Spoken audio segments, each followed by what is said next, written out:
Olá, amados, a paz do Senhor, aqui pastor Leandro Silva. Estou aqui neste vídeo para conversarmos sobre a palavra de Deus e vim aqui trazer uma mensagem para vocês, que é uma mensagem de Páscoa. Quero desejar a todos que estão vendo, que estão ouvindo e que vão também assistir, seja hoje, seja amanhã ou outro dia.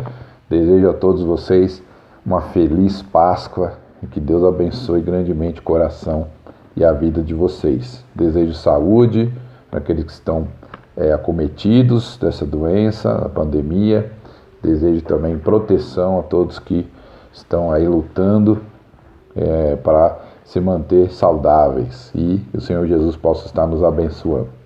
Quero pedir para você pegar sua Bíblia, livro de 1 Coríntios, no capítulo 1, no verso 22 em diante. Nós vamos ler um pequeno trecho da palavra de Deus e vamos meditar nessa mensagem de Páscoa que tem como título a mensagem da cruz, porque o significado da cruz, da Páscoa não é coelho, não é chocolate, você bem sabe disso, mas é sempre bom relembrarmos, né, e compreendermos melhor, talvez um pouco mais profundo, o que significa realmente a Páscoa, a mensagem da cruz.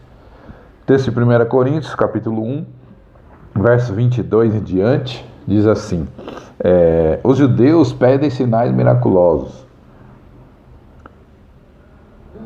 e os gregos procuram sabedoria. Nós, porém, pregamos a Cristo crucificado, o qual de fato é escândalo para os judeus, loucura para os gentios, mas para os que foram chamados, tanto judeus quanto gregos, Cristo é o poder de Deus e a sabedoria de Deus. Amém? Glória a Deus. Esse texto da palavra do Senhor que ilustra esta ministração que eu quero fazer ao seu coração, que é sobre a mensagem da cruz, né? Estamos aí na Semana Santa e nesse momento sempre as televisões, né? As mídias aí passam, reprisam os filmes sobre a Páscoa, sobre Cristo, e é importante a história, né, de Jesus, mas que nós possamos compreender mais, né, e melhor o que é realmente a mensagem da cruz, porque muitas vezes temos a impressão de que ela é apenas uma mensagem assim bonita, com uma história de fundo moral, que Jesus foi um cara legal, um cara bacana, e que devemos seguir o exemplo dele, mas ele morreu na cruz, e muitos filmes terminam aí, né, não continuam, mas na verdade Jesus não ficou morto. Ao terceiro dia ele ressuscitou, cumpriu o plano de salvação que o seu Pai, o nosso Deus, já tinha predito antes da fundação do mundo, já estava planejado, e os profetas, né, foram declarando isso, até chegar a época do nosso Senhor Jesus, quando ele veio aqui nessa terra, se encarnou. O apóstolo João vai dizer que o verbo se fez carne, né, e habitou entre nós. Então temos essa maravilhosa salvação através do nosso Senhor Jesus. E essa história maravilhosa, ela tem que ser entendida e compreendida. A mensagem da Páscoa é a mensagem da cruz. O texto que nós lemos, Paulo enfatiza que existe uma importância na vida, ou as pessoas procuram importâncias na vida, né? Todos nós temos algo que achamos importante ou não. E aí os judeus, para Paulo, né, declarando, os judeus procuravam um Messias e sinais para isso, né? Com todo aquele cuidado de não quebrar a lei, não fazer isso, não fazer aquilo, e procurando sinais de onde está o Messias que havia de vir. Essa era a preocupação, era a importância na vida para os judeus. Os gregos tinham como importância a sabedoria, aquilo que é conhecimento, inclusive algumas correntes filosóficas como o gnosticismo, que influenciou na igreja primitiva, né, a igreja do primeiro século. Eles acreditavam que a salvação vinha através do conhecimento. Então, além de você aceitar Cristo como Senhor e Salvador, você tem que conhecer, tem que ter conhecimento, senão você não vai ser salvo, né? A salvação através do conhecimento, a gnose, o gnosticismo, que foi uma heresia do primeiro século. Então, as pessoas elencam, né? Elas priorizam algumas coisas como importância. E Paulo vai dizer aí nesse texto que os judeus eram os sinais, né? Os gregos a sabedoria. E aí Cristo vem e realiza sinais mas não são suficientes para os judeus acreditarem que ele é o Messias. Cristo vem com sabedoria de Deus, né, com um conhecimento maravilhoso de tantas coisas, e mesmo assim, né, os gregos não entendem, não compreendem. Então, a mensagem da cruz ela precisa ser melhor explicada cada vez mais em cada geração, porque senão ela vai ficando escondida e as pessoas não compreendem exatamente, né, a mensagem da cruz. E hoje, então, a nossa mensagem deve ser a mensagem da cruz. A nossa ênfase deve ser a mensagem da cruz. A nossa mensagem, a nossa pregação deve ser, né? Estamos vendo aí um evangelho totalmente distorcido, evangelho da prosperidade, evangelho da vitória, né? Vitória, vitória, vitória, só você é filho do rei, você vai sempre ganhar. E aí, né, quando acontece tragédia de problemas como esse que nós estamos vivendo, um tempo de pandemia, as pessoas, muitos profetas se calam, né? Então fica claro que eram falsos profetas, porque o evangelho nunca foi apenas vitória, né? Nunca foi apenas coisas boas. Jesus mesmo disse, no mundo tereis aflições, mas tem de bom ânimo, eu venci o mundo. Então a nossa mensagem, a nossa ênfase deve ser a cruz. A mensagem da Páscoa é a mensagem da cruz. Priorizarmos isso. Mas o apóstolo Paulo fica com a Bíblia aberta aí, 1 Coríntios 1, texto que nós lemos. Vamos trabalhar um pouquinho rapidamente aqui sobre essa questão, né? Por que a mensagem da cruz, que é a mensagem da Páscoa, deve ser a nossa pregação, né? Então, a primeira coisa, primeiro falando de sinais, né? Por quê? Primeira coisa, a cruz supera todos os sinais. A cruz supera todos os sinais. Então, o texto diz lá que os judeus pedem, né, procuram sinais miraculosos. Então, os judeus receberam vários sinais, se a gente pensar, né, vários sinais de Deus desde o Egito, né? Eles viram, né, livramentos poderosos, grandes feitos do Senhor. Eles foram libertos do Egito, depois Jericó, vemos na vida de Elias livramentos, a vida de Davi, Ezequias e por aí vai. Então, sinais e livramentos, né, é o que não falta na vida e na história do povo de Israel. Talvez até por isso, então, seja essa ênfase, essa importância tanta que eles dão em relação a sinais, né? Mas quando Cristo vem, eles estão enfatizando os sinais, estão enfatizando um determinado tipo de sinais, porque Cristo fazia sinais, Cristo fazia milagres, e mesmo assim os judeus continuavam pedindo sinais, mas na verdade eles não reconheciam que o Messias estava ali na frente deles, né?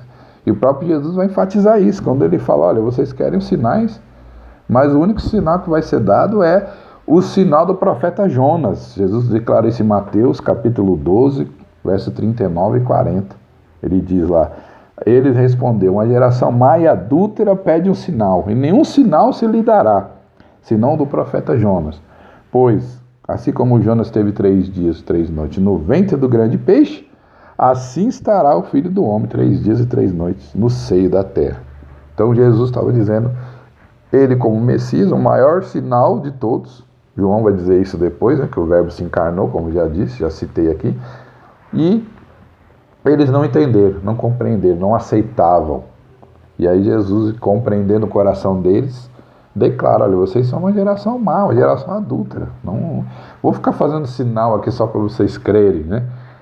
E isso é triste, né? Trazendo para os nossos dias, para a nossa vida cristã, muitos cristãos só reconhecem que é Deus quando tem algum milagre, quando é algum sinal. Então Deus tem que ficar fazendo milagre, sinal toda hora, para a pessoa ficar feliz, ficar contente, falar, puxa, Deus está comigo. E isso não é necessário. Quando você amadurece na vida cristã, é lógico que o milagre é bom, um sinal, Deus falando conosco, com certeza. Mas o fato de Deus não estar fazendo milagre a toda hora não quer dizer que Ele te ama menos, não quer dizer que Ele esqueceu de você. Pelo contrário, a cruz, a mensagem da cruz supera todos os sinais. Ao olharmos para a cruz, devemos pensar, puxa, esse é o maior sinal de que Cristo me ama. Aleluia. Então não precisaria mais de nenhum outro sinal. Só de olhar para a cruz e ver o sofrimento que o nosso Senhor Jesus teve, já é sinal suficiente para o resto da vida. E chegarmos na eternidade e o agradecermos profundamente por esse grande amor. Não é isso? E Jesus então declara, né? O maior de todos os sinais era esse, estava acontecendo ali, diante deles, a presença dele, mais aquilo que ia acontecer. E se você pensar na morte de Jesus, naquela época, vários sinais acontecem, né? A Bíblia diz, os evangelhos relatam, o véu do santuário se rasgou de alto a baixo, tremeu a terra, fenderam-se as rochas, pessoas santas, boas pessoas que já tinham morrido, ressuscitaram, voltaram para suas famílias, apareceram novamente, está em Mateus, capítulo 27, verso 51 e diante. Jesus morreu, no terceiro dia ele ressuscitou. Então isso é suficiente para que a gente pare de pregar o evangelho de sinais. Deus faz sinais? Sim. Faz maravilhas? Sim. Mas Ele é soberano, Ele faz o que Ele quiser. Vamos orar para que Deus intervenha, para que Deus faça. Deus pode fazer, pode libertar, pode realizar, mas o maior sinal de todos é o evangelho da cruz, é a cruz. Não devemos pregar um evangelho de sinais, devemos pregar o evangelho da cruz. Essa é a compreensão que temos que ter nessa Páscoa, né? E não ser mais um momento de ficar pedindo, mas não, pedir, como o apóstolo João diz em 1 João capítulo 5, se pedirmos algo segundo a vontade do Senhor, sabemos que Ele nos atende. Então, primeiro a vontade de Deus tem que ser feita. Amém, querido? Segunda coisa, por que a gente deve pregar esse evangelho, né, da cruz? É porque na cruz a sabedoria aprende. Na cruz até a sabedoria aprende. Então é interessante, né? Os gregos, aí falando agora dos gregos, eles buscavam o conhecimento, né? A essência da vida, um elemento. Se você estuda um pouquinho de filosofia, você vai ver os primeiros filósofos, desde Tales de Mileto, passando pelos pré-socráticos todos, né? Eles vão pensar nisso, que o universo é formado de uma coisa só, um elemento. Então existe uma essência, a essência de todas as coisas. Um diz que é a água, outro diz que é o fogo, outro diz que são 5 elementos, outro diz que eram os números. E a tentativa deles é explicar que existe um conhecimento que está presente em tudo. Existe uma essência, uma substância que contém todas as coisas. Esse é o pensamento, é a preocupação dos filósofos, né? Depois vem os socráticos, né? Sócrates, Platão, Aristóteles, que vão trabalhar essa ideia, né? E vão desenvolver. Mas isso tem um pezinho na teologia, né? Tem um pezinho nessa coisa de querer conhecer aquilo que é desconhecido, o divino, né? E nunca houve uma separação entre esse pensamento filosófico do pensamento teológico. Mesmo os filósofos tinham a sua religião, tinham o seu pensamento nos deuses deles, né? E sabiam que não havia divisão entre o conhecimento humano e o conhecimento divino. E os gregos então vão ser os primeiros a pensar nisso. Só que eles entendiam que a eficiência do pensamento, da sabedoria, ela era horizontal, né? Então, eu não consigo explicar algo divinamente, ou eu quero deixar os mitos para lá, né? Não quero mais acreditar em mito, não quero mais acreditar que quando chove é porque Deus está triste, né? E as lágrimas, a chuva são as lágrimas de Deus, né? Então, não quero acreditar que quando o trovão cai é Deus que está bravo, né? Então, existe toda uma ciência por trás disso, a gente sabe disso, mas então há uma substituição, né? Para se afastar disso, os gregos substituem esse pensamento divino com o pensamento humano, né? E aí eles vão para o outro extremo. É lógico que quando chove não é que Deus está triste. Existe uma explicação científica, mas Deus está por trás disso. Deus é o provocador da chuva, né? Ele que estabeleceu a ciência, a natureza para que chovesse. Então, os gregos eles se afastam para o outro extremo, para colocar então que a sabedoria ela é a essência, a importância na vida. Temos que apenas ter sabedoria e conhecimento. E mais, eles ainda dizem que essa sabedoria não é para todos, é para alguns escolhidos. Então, por isso que Paulo vai dizer, né, aqui no texto que nós lemos, os gregos procuram sabedoria. Eles estão sempre procurando a sabedoria. Só que essa sabedoria, essa inteligência é humana. Só que nós sabemos que Deus criou o homem à sua imagem e semelhança. Logo, a criatividade, a inteligência que o homem tem, vem de Deus. O homem é inteligente porque Deus é muito mais inteligente. O homem é criativo porque Deus é muito mais criativo. Então, entender isso é o que Paulo está dizendo, né? A fonte de todas as coisas está em Deus, mas o homem desviou o seu olhar em relação a Deus, não reconhece isso. Então, o texto de 1 Coríntios 1, 21, Paulo diz, visto como na sabedoria de Deus, o mundo pela sua sabedoria não conheceu a Deus, Aprove a Deus salvar pela loucura da pregação os que creem. Então Paulo está dizendo, olha, em 1 Coríntios 1:21, como os homens substituíram, foram para o outro extremo, porque conhecimento de Deus não é suficiente, não é importante, então vamos ter conhecimento aqui humano. Então o que aconteceu? Deus usa aqueles que não conhecem nada, né, e usa aí o escândalo da cruz para que então a salvação venha, para que Jesus venha. E Jesus não veio para os sábios apenas, né? Jesus não veio para os mais entendidos. Jesus nasceu numa manjedoura. Jesus veio principalmente para os mais simples. Os mais simples, os pobres, tinham muito mais aceitação, né, nas palavras de Jesus do que as pessoas entendidas, pessoas que sabiam, como os escribas, fariseus, que tinham conhecimento religioso da época, não aceitaram a Cristo, rejeitaram o ensino de Cristo. E as pessoas simples, humildes, até as pessoas de má conduta, né, como prostitutas, meretrizes, né, publicanos e todas as pessoas que não eram tão assim, né, de caráter bom, também aceitaram, abriram seu coração. Foi interessante, veja como a sabedoria humana ela tem limitações. Então o evangelho também não pode ser um evangelho só de conhecimento, um evangelho só de sabedoria, porque esse evangelho não tem o poder de Deus. O evangelho é o poder de Deus, é o poder de Deus que une o conhecimento humano ao conhecimento divino, ou seja, o horizontal e o vertical, né? Podemos até fazer esse simbolismo com a cruz, né? A cruz é a convergência, né, do homem a Deus, a sabedoria humana com a sabedoria divina. Então só a sabedoria humana não é suficiente, né? Então os gregos enfatizavam essa sabedoria humana. Então a cruz de Cristo é a resposta de Deus a essa sabedoria humana, algo que é sem sentido, né? Os gregos então que pensam na lógica, né, pensam nas coisas de sentido, para eles, como é que a gente diz que Jesus morreu na cruz e venceu? Não, mas ele morreu, se morreu, perdeu, né? É uma coisa fora da lógica para os gregos, né? Mas a palavra de Deus, como eu acabei de ler, né, diz que a loucura para os gregos é a salvação, né? Algo que é ilógico, algo que é louco, né? Essa compaixão, essa misericórdia que Cristo tem na cruz, né? Essa mensagem da paz que inaugura essa graça, a graça que é a maior sabedoria do mundo, que não é compreendida pelos seres humanos. As pessoas até rejeitam a graça. Quando você ajuda uma pessoa demais, ela fica assim, né? Por que você está me ajudando? O que você está querendo em troca? A graça não é compreendida. A graça não é compreendida. Então precisamos entender isso, né? É importante entendermos isso. E em relação à palavra de Deus,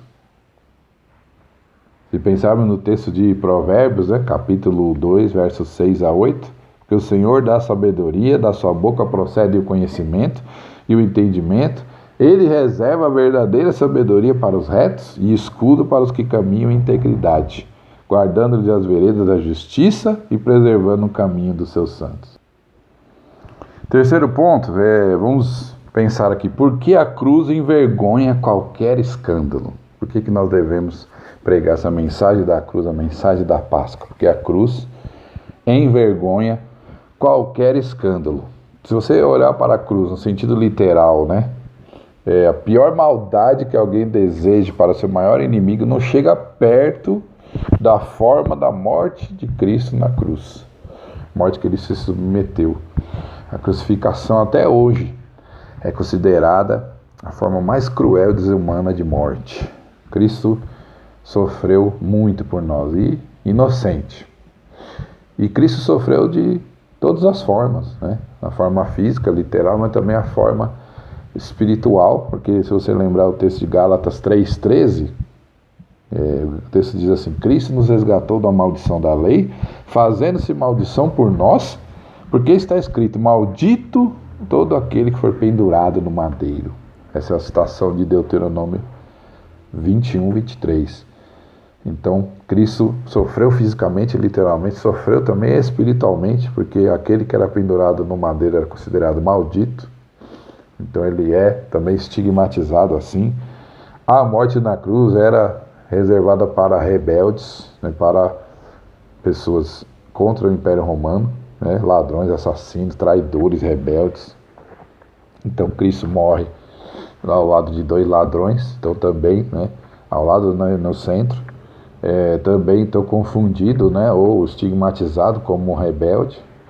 Cristo morre na cruz, aquela dor, né, como disse, literal, né? Pensa, se você já viu algumas análises, né, médicas, então a dor lancinante da perfuração dos membros, né, superiores e inferiores, então ele ali naquela cruz e né, crucificado aqui no pulso e nos pés, então aquela dor, né, daqueles pregos, né, entrando e continuando, o sangramento e a pressão arterial baixando em decorrência disso, imagina horas ali na cruz, um incômodo de respirar, então Cristo está lá preso, cada vez que ele respirava ele sentia dor, então tinha que respirar, sentia, na hora de respirar sentia dor para respirar, né?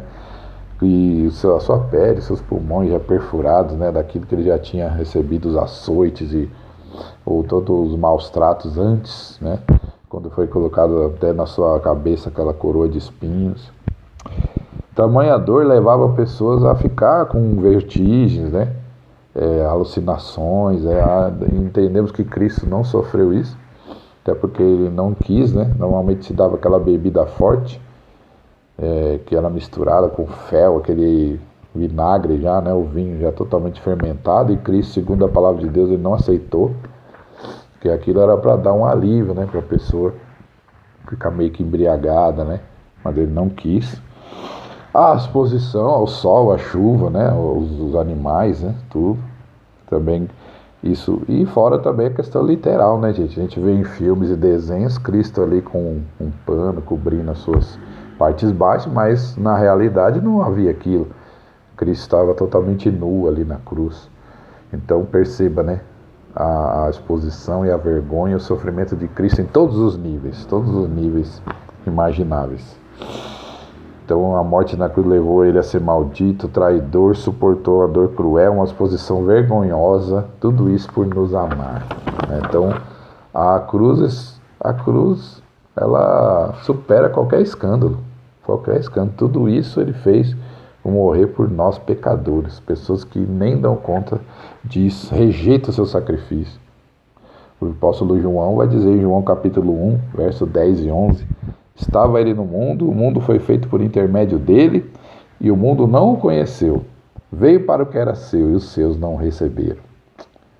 Então, a mensagem do Evangelho, a mensagem da Páscoa, deve falar da cruz, e não pode esconder, né? Alguns têm medo ou têm vergonha de usar a cruz, né? Eu não tenho, porque ao olhar para a cruz eu vejo o amor, vejo a graça do Senhor, mas não podemos esconder que realmente foi cruel, foi uma morte desumana e que Cristo sofreu muito por nós. Então, estamos vivendo numa época de pandemia, a tragédia, com certeza, pessoas mortas, pessoas, né, que perderam seus entes queridos, né? Fica aqui minha palavra de consolo nesse momento, todos que perderam. Mas, amados, nada supera a morte na cruz de Jesus, né? Nenhum sofrimento, mesmo do pior momento do coronavírus, não supera aquilo que Cristo morreu na cruz. Sofreu muito mais, muito mais. Tudo isso por nos amar. E o quarto e último ponto, que a cruz é uma expressão louca de amor por nós, exatamente isso. Por que essa mensagem do Evangelho, a mensagem da Páscoa, deve ser a nossa ênfase? Porque é uma mensagem de amor, um louco amor, né? Cristo pendurado ali na cruz, você lembra disso? Ele olha para todos e fala, Pai, perdoai-lhes, que eles não sabem o que fazem. Como isso, né? Que amor é esse? Que consciência é essa, né? E dizer que aqueles que lhes faziam mal, ele perdoa. Ainda pede para Deus perdoar, porque eles não sabem nem o que estão fazendo. Então, ele é a segunda pessoa da Trindade, desceu da glória, deixou lá tudo, se submete ao sacrifício da cruz, espancamento, dores, a morte na cruz. E aí ele fala uma coisa dessa, né? Aí Paulo vai ratificar isso em 2 Coríntios, capítulo 5, verso 14 e 15. Ele diz lá, pois o amor de Cristo nos constrange, porque julgamos assim, se um morreu por todos, logo todos morreram. E ele morreu por todos para os que vivem, não vivam mais para si, mas para aquele que por ele morreu e ressuscitou. Aleluia. Então, Deus criou o homem para ter comunhão com ele, você sabe, né? E desde a queda, Deus está planejando esse retorno, fazendo esse plano de salvação. E para ter novamente o homem ao seu convívio, para novamente passear, como a Bíblia diz lá em Gênesis, na viração do dia, e ter relacionamento com os homens. E é o que o apóstolo João diz, hein? João capítulo 15, verso 13. Ninguém tem maior amor do que esse, dar a alguém a sua vida pelos seus amigos. E Cristo não ama só os amigos, né? Cristo ama os inimigos, ama todos. A salvação na cruz está disponível para todos. O texto de Romanos, capítulo 5, verso 8. Mas Deus dá a prova do seu amor para conosco, e que quando éramos ainda pecadores, Cristo morreu por nós. Oh, aleluia! Né? Então é um louco amor por nós, é um amor que não dá para entender, né? Tem algumas canções que cantam exatamente isso. Jesus, que amor é esse? Que amor tão grande esse, que nos constrange, que faz nos ver a nossa pequenez. Então essa é a mensagem da Páscoa, amada, é a mensagem da cruz. Então eu volto a dizer, quando eu olho para a cruz, não tenho vergonha de ter uma roupa com a cruz, ou de carregar a cruz, ou de olhar para a cruz, porque a cruz é um símbolo de morte, sim, crueldade, mas antes de tudo é um símbolo de amor. Ao olhar para a cruz eu vejo quão pequeno eu sou, quão grande é Deus e quão grande amor Ele teve por mim, pecador. Então isso que deve ser também a sua verdade, né? A sua prática, o seu comportamento. E eu quero concluir com o texto, né, que nós lemos, que fala exatamente: pregamos a Cristo pelo poder de Deus e sabedoria de Deus. Então a mensagem da cruz, queridos, é poderosa. Tudo isso nós temos que declarar, né? Quem crê nessa mensagem realmente será sábio, viverá bem nessa terra e no porvir. Então a mensagem da cruz é a mensagem da Páscoa, esse poder de Deus, e que, como nós falamos aqui, é a mensagem que supera todos os sinais, é a mensagem que até na cruz a sabedoria aprende, é a mensagem que envergonha qualquer escândalo. A cruz envergonha qualquer escândalo, e a cruz é uma expressão de amor maravilhoso, louco até, né? Podemos usar esse adjetivo por nós. Então, queridos, quero encerrar aqui a minha palavra com uma frase de um cientista famoso, né, na antiguidade, que era cristão, chamado Blaise Pascal. E ele diz assim: para quem eu clamaria, Senhor, a não ser para ti? Nada a não ser Deus poderá satisfazer a minha esperança. Só tu foste capaz de criar a minha alma. Só tu és capaz de recriá-la, imprimindo nela a imagem de teu santo Filho, meu Salvador. Blaise Pascal. Vamos terminar com essas palavras e vamos orar. Feche seus olhos agora, vamos orar. Pai, em nome de Jesus, te agradecemos por esse momento, podemos compartilhar a tua palavra. Quero pedir que o Senhor abençoe cada um que está vendo, assistindo esta mensagem, e que a mensagem da cruz, a mensagem da Páscoa, ache morada nesses corações, ó Pai, que haja transformação, que haja cura, haja restauração, haja salvação de vidas, em nome de Jesus, e acima de tudo possamos compreender, ó Pai, que a mensagem ainda hoje, poderosa, eficaz, eficiente, e que pode transformar qualquer coração, é a mensagem da cruz, não é a mensagem apenas da vitória, não é a mensagem apenas, ó Deus, de que vamos vencer, que somos filhos do Rei, não, é a mensagem da cruz, a mensagem poderosa de salvação que ainda hoje transforma e salva e liberta. Te agradecemos por esse momento, em nome de Jesus. Amém. Amém, queridos. Deus abençoe. Beijo no seu coração e feliz Páscoa para todos nós.